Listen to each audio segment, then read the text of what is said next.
ஆண்டவராகிய இயேசு கிறிஸ்துவினை நாம் மையப்படுவதாக இந்த நாளிலும் உங்களை பார்ப்பதிலே மிகுந்த சந்தோஷம்.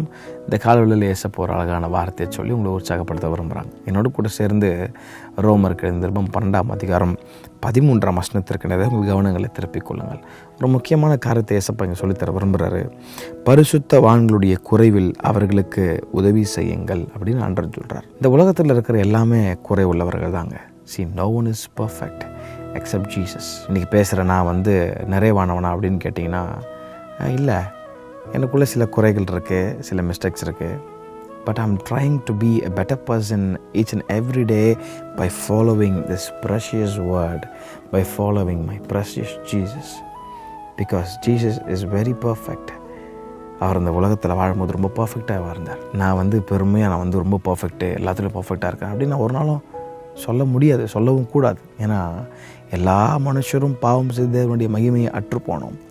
அப்போ நம்ம குறைவுள்ள நம்முடைய வாழ்க்கையில் ஆவியானவர் வந்தால் மட்டும்தான் நிறைவு. ஆவியானவர் நம்மோடு இருக்கும்போது நமக்குள்ளே இருக்கிற குறைவெல்லாம் அவர் நிறைவாக மாற்றிடுறாரு. அப்போ ஆண்டவர் ஒன்று சொல்லித்தர்றாரு, பரிசுத்தவான்களுடைய குறைவில் அவர்களுக்கு உதவி செய்யுங்கள்னு சொல்லித்தர ஆண்டவர் இப்போ நம்மகிட்ட அதை எக்ஸ்பெக்ட் பண்ணுறாரு. இப்போ ஃபார் எக்ஸாம்பிள் ஒருத்தரை பார்க்குறீங்க, ஒரு ஊழியரை சப்போஸ் மிஸ்டேக் பண்ணிட்டாருன்னா அவருக்காக ஜெபம் பண்ணுங்க. ஆண்டவரே ஒரு நல்ல புத்தி அவர் கொடுங்க, இப்படி பண்ணாமல் இருக்க கிருபை தாங்க.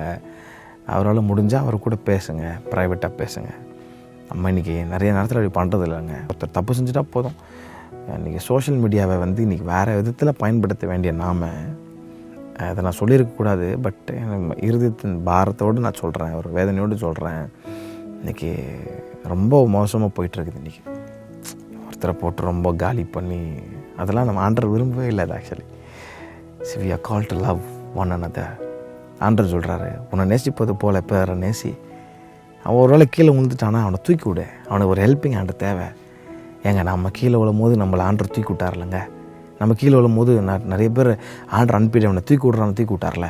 அப்போது இப்போ நம்ம பர்ஃபெக்ட் ஆகிட்டோம் நம்ம தெரிஞ்ச உடனே ஒருத்தன் கீழே விழும் போது அவனை தூக்கி அடிச்சு காலி பண்ணக்கூடாது. அவனை தூக்கி விடணும், அவனுக்காக ஜெபம் பண்ணணும். அதுதான் கர்த்தர் விரும்புகிறார்.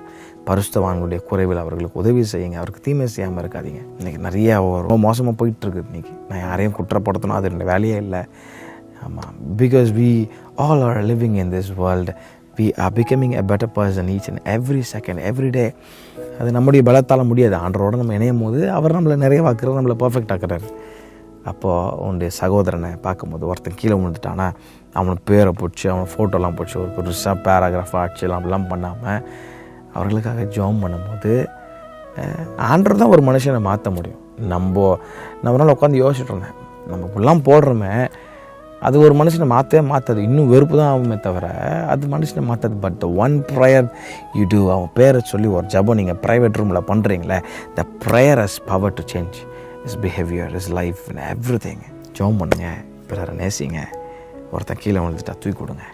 அதான் கர்த்தர் விரும்புகிறார். கர்த்தர் தாமங்களே அவரை ஆசீர்வதிப்பாராக. ஆமென்.